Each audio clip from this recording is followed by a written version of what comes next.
آج بھی کافروں نے قرآن کی بے حرمتی کی ہے، قرآن کو جلایا ہے۔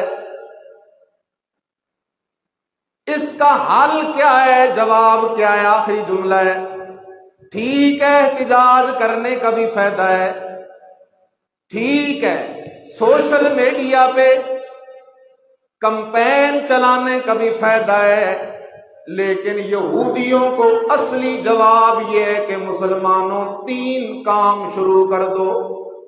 پہلا کام، قرآن کی تعلیم کو عام کرو۔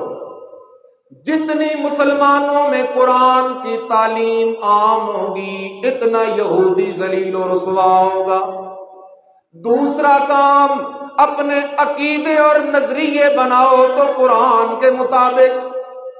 جب مسلمان قرآن پہ آ جائے گا تو یہودی ذلیل و رسوا ہو جائے گا۔ اور تیسرا کام، گھر کا دستور بھی قرآن کو سمجھ، شہر کا دستور بھی قرآن کو سمجھ، ملک کا دستور بھی قرآن کو سمجھ۔ جب مسلمان قرآن کو آئین، قانون، دستور اور حاکم مان لے گا، کافر خود بخود مسلمانوں کے پاؤں میں گرنے پہ مجبور ہو جائیں گے۔ منتوں سے کام نہیں چلتا۔ امت مسلمہ آج منتوں پہ آ گئی ہے۔